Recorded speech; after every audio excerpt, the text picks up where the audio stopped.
이번 시간은 오토 레이아웃이라는 개념에 대해서 한번 알아볼 거예요. 오토 레이아웃은 애플의 대부분의 플랫폼에서 통용되는 레이아웃 엔진입니다. 레이아웃 엔진이라는 것은 화면에 무언가를 보여주기 위해서 사용하는 그런 기술이라고 볼 수 있는데요. 사용자에게 보여질 인터페이스, 그러니까 사용자가 사용하게 될 UI를 구현하기 위해서 우리가 사용하는 그런 기법입니다. 그래서 제약이라는 것을 통해서 사용자에게 화면을 표시해 주게 됩니다. 그래서 제약이라는 것이 중요하게 되는데요. 이 제약이 무엇이냐 하면 여기 보면 이런 파란색 선들이 있죠. 우리가 이 안에 있는 이 회색 뷰에게 너는 바깥쪽에서 얼마만큼 떨어져 있으면 좋겠다 이런 식으로 명령을 주는 것을 제약이라고 합니다. 그리고 밑에 있는 회색 뷰에게도 위에 있는 뷰랑 팔만큼 떨어졌으면 좋겠다 라고 이렇게 얘기를 해주는 것이 명령을 주듯이 주는 것이 제약이에요. 그래서 오토 레이아웃이 왜 필요한가 생각을 해보면 다양한 기기에 맞춰서 우리가 항상 새로운 기기에다가 이렇게 조금 더 커졌으면 좋겠다, 조금 더 작아졌으면 좋겠다를 매번 알려줄 수는 없는 노릇이에요. 그래서 서로 다른 화면 크기가 될지라도 너는 이 화면에서 오른쪽에서 요만큼만 떨어져 있으면 좋겠어 라고 해주면 어떤 화면 크기든지 상관없이 이렇게 오른쪽에서 이만큼만 떨어지게 될 것이고 이 이미지 뷰는 화면 크기에 비해서 30%의 가로 길이를 가졌으면 좋겠다라고 생각하면은 화면 길이에 대해서 유동적으로 움직이기 때문에 이런 식으로 각자 다른 크기를 가진다고 하더라도 화면의 비율에는 맞게 그렇게 설정이 될 수 있도록 레이아웃을 할 수 있습니다. 그래서 흔히 우리가 웹브라우저에서 모서리를 잡아가지고 느리고 줄이고 하는 그런 행위를 하게 되면 윈도우의 사이즈에 맞게 웹페이지가 늘어났다 줄어들었다 하는 것처럼 이 화면 사이즈에 맞게 레이아웃이 유동적으로 움직일 수 있게 해주는 기술이 오토 레이아웃입니다. 그것뿐만이 아니고 이렇게 화면이 가로로 눕혀지거나 세로로 눕혀질 때마다 화면을 적절한 모양으로 배치할 수 있게 유동적으로 레이아웃을 해주는 그런 역할을 하는 것이 이 오토 레이아웃이라고 할 수 있겠습니다. 그래서 오토 레이아웃은 다양한 기기와 다양한 환경에 있어서 필수 불가결한 요소라고 할 수 있겠죠. 자, 그래서 우리가 직접 오토 레이아웃을 이 뷰 요소들에 적용을 해볼 건데요. 사실 오토 레이아웃은 간단하게 배울 수 있는 기술은 아닙니다. 그래서 다양한 기술들이 있지만 지금은 우리가 아직 초보 단계이기 때문에 간단한 것 몇 가지만 알아보도록 할 거예요. 자, 그래서 간단한 것 두 가지를 살펴보면은 다른 뷰와 얼만큼 떨어져 있는지, 그리고 화면에서 아니면 혹은 다른 뷰와 어떻게 정렬이 될 것인지 그 두 가지를 한번 생각을 해보도록 할게요. 자, 그래서 여기 맨 위에 있는 타이틀 먼저 보도록 할게요.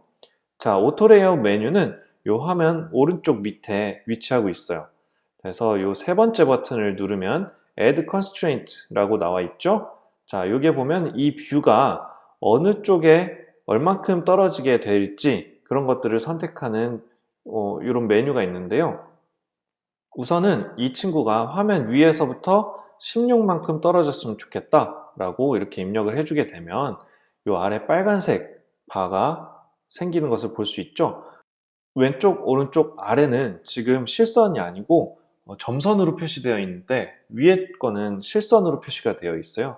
이제 여기에 제약을 추가할 것이다 라는 뜻이고요.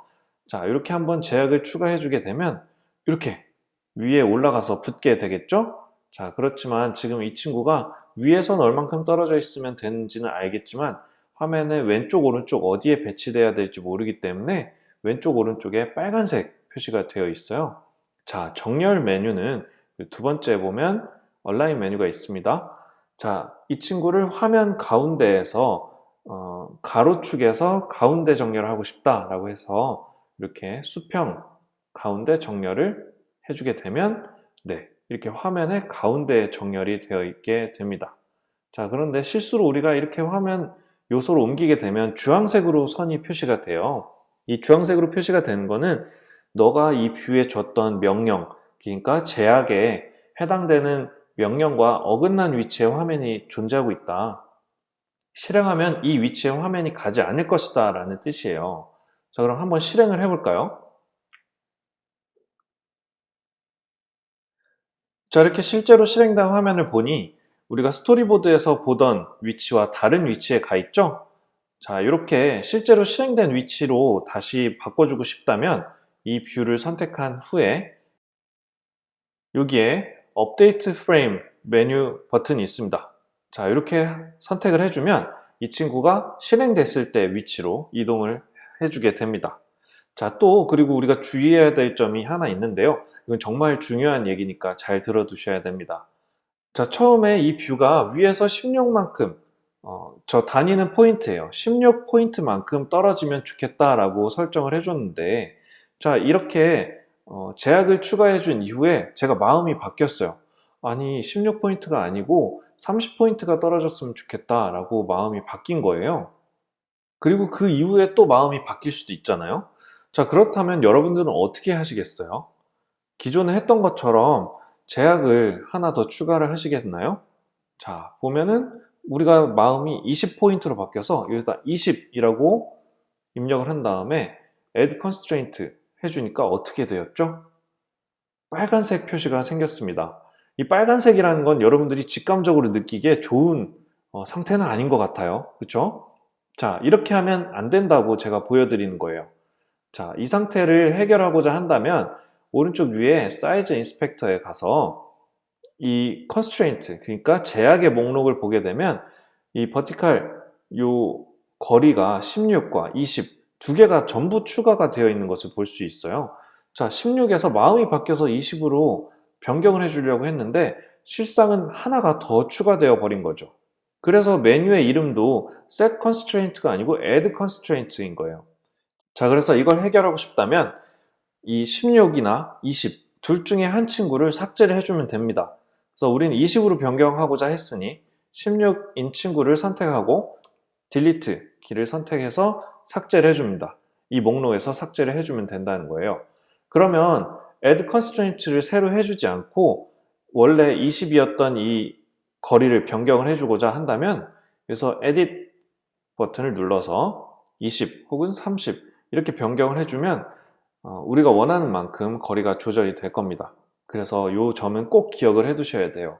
그래서 만약에 내가 제약을 잘못 추가했다, 아니면 내가 제약을 중복으로 추가했다 라고 한다면 여기 사이즈 인스펙터에 들어와서 여러분들이 수정 혹은 삭제를 해주시면 되겠습니다.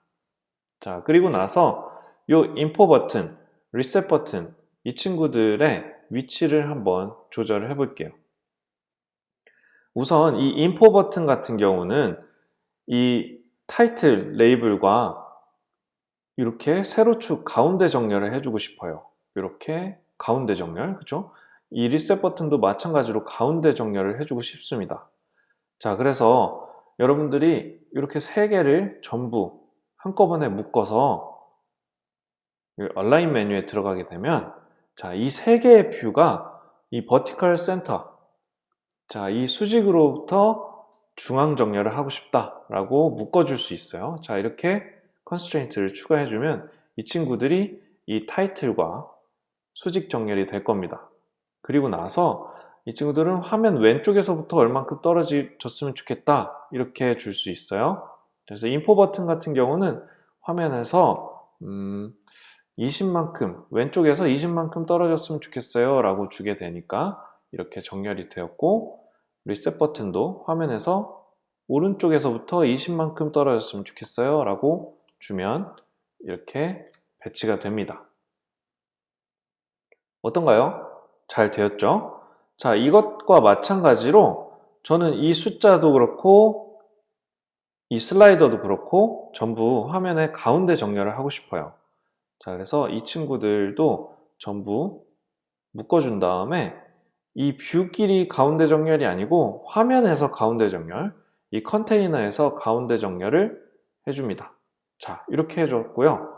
그 다음에 이 슬라이더는 화면 좌우에서 가운데 뿐만이 아니고 상하로도 가운데, 이 버티컬로도 가운데를 정렬을 해주게 되면 가운데 오게 되겠죠. 자, 그 다음에 이 레이블도 이 슬라이더로부터 얼마만큼 떨어뜨려 줄까요? 16만큼 떨어졌으면 좋겠다 라고 잡아줬고요. 자, 이 친구도 어떻게 해줄까요? 왼쪽으로는 20만큼, 그리고 슬라이더로는 16만큼 떨어졌으면 좋겠다라고 해줬습니다. 이 숫자에 무슨 의미를 갖느냐라고 궁금하실 수도 있는데요. 큰 의미는 없습니다. 네, 여러분들이 원하는 만큼의 값을 입력해 주시면 돼요. 자, 그리고 이 친구도 왼쪽에서는 16만큼, 오른쪽에서 20만큼 떨어뜨렸으면 좋겠습니다. 이렇게 해줬습니다. 자, 그리고 0과 슬라이더, 그리고 30, 이렇게 3개의 요소를 전부 묶어서 이 친구들 세로 가운데 정렬을 해줄 거예요. 자, 이렇게 하면 슬라이더는 원래 화면에 가운데 정렬을 원했기 때문에 가운데 정렬이 될 것이고, 이 옆에 레이블들은 슬라이더를 따라서 정렬을 마치게 될 겁니다. 자, 어떤가요? 어느 정도 화면이 잡혀가는 것 같지 않나요? 다음 시간에는 여러분들이 나머지 2개, 이 버튼과 레이블, 이 친구의 오토 레이아웃을 직접 추가해보는 도전의 시간을 가져보도록 하겠습니다.